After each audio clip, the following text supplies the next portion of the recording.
All right, music buffs, welcome back. It is Dave, the Real Music Observer, observing real music in real time for real people just like you right there and just like me here.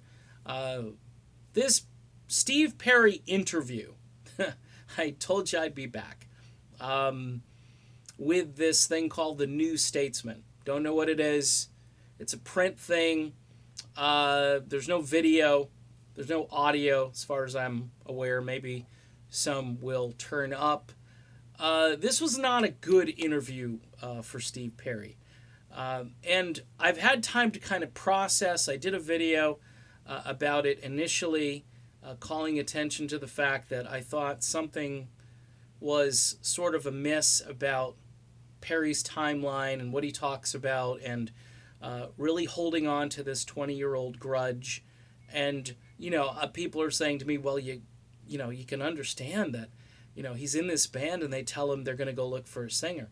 Okay, but he's saying to everybody how, your heart was broken. I mean, with this situation with Kelly, this to me surpasses anything that could have happened with music, with a band, okay? To live through what he lived through, and then to kind of go back and make all these references that you form all of your emotions and you form the way you react to things via your adolescence and your high school experiences. Here's the deal. Most people would rather forget about high school. People I've talked to across the spectrum, they may have a fond memory or two, but it was a time where all of your senses are developing. I mean, I don't want to go into psychology here, okay? But most of the time, people, they don't want to go to high school reunions. They don't want to see these people again. I'm just, this is kind of like Eddie Trunk when he did the video about how rock stars don't want to meet you. Most of the time, I don't want to see the people I went to high school with.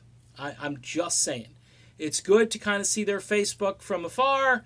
It's good, hey, send me an email. Great to know you're doing well. Yada, yada. All right? So Perry says, all of his emotions and things were kind of formed through his adolescence.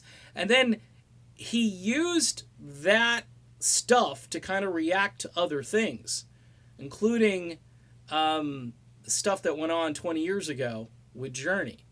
Now, the timeline thing really is perplexing because he's doing all these interviews and he's saying 31 years ago, I was toasty. I re-entered the Earth's atmosphere, and I was pretty toasty, so I went and rode my motorcycle around. I'm thinking of a Billy Joel song right now.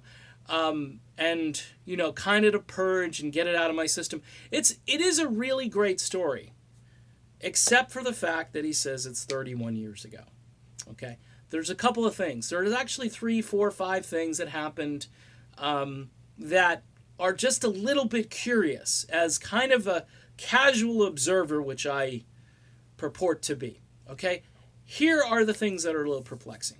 1987, he walks away from Journey. 1991, he shows up at the Bill Graham concert with the keyboard player and Neil Schon. All right?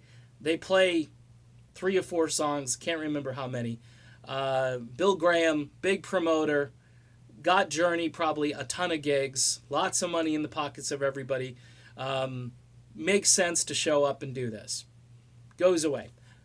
Comes back and does this solo album called For the Love of Strange Medicine. So he's recorded music. He recruits a band. He works with a few of the folks that were there for the first album. Okay? I think Randy Goodrum gets a writing credit from what I remember. And he's on Traces as well. So he's kind of stuck with him throughout time. But he records an album, people. Okay? 94. And then, supposedly, according to VH1 and a book that's out there, a phone call is made from Perry to somebody who was once in Journey with Perry. Says, hey, thinking about getting Journey back together again. 96. Journey quickly gets into the studio, probably Fantasy Studios, I'm not sure. They record Trial by Fire. The album is so good, one of the tunes gets nominated for a Grammy, When You Love a Woman, which is a great, great, great song. So he's recording with the band. He called and said, I'd like to get the band back together again. See, folks, I know a lot of people think, oh, why are you bashing Steve? I'm just confused as H-E double hockey sticks. Okay? He says everything stopped 31 years ago, yet a solo album happened, a Journey album happened, and then a hiking accident happened where the hip was broken and in tons of pain. And the guys, this is kind of, and he makes all of these analogies about girlfriends and stuff. It's kind of like being led to the altar, and you're about to say I do, and then all of a sudden the bride sits down and says, I can't do this because, I hurt my leg, but we're about to get married, and I made all these arrangements and I paid for everything, and we're gonna go out on this honeymoon and it's gonna be great. Well, I can't do it.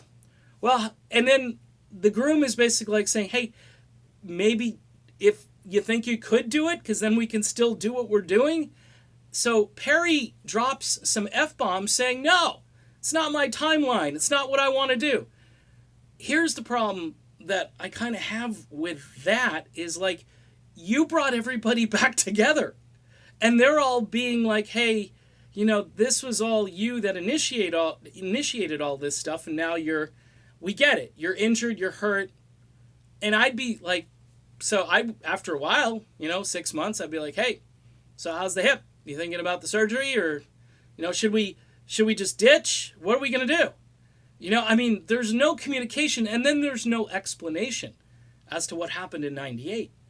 To me, that is the kicker. Tell me what happened. Were these guys just so mean to you that you just said, bleep off? Because that's what the interview says. Look, folks, this was not a good interview.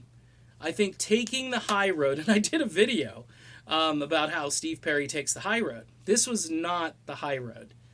And even if it was just being illustrative, using, the past to kind of say, this is what I used to do, but you're also kind of revealing your heart and how you felt in 1998 when you led these guys to the altar, and then you could say, give me 6 months.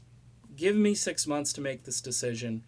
And a fair person might say, and if I decide that I still can't make up my mind, then you guys go do what you want to do.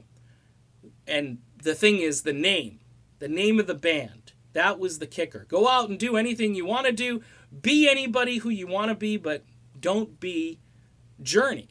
Now, the problem I have with that is Journey was Journey before Steve got there. Okay?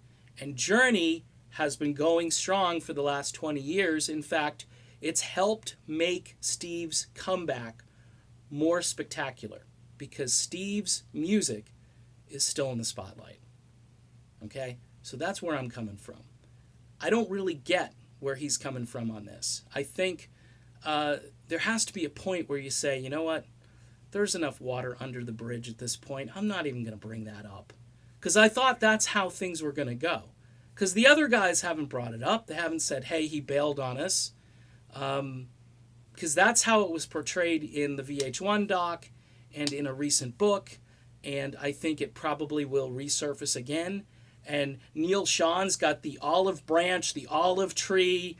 How much more, the apology almost.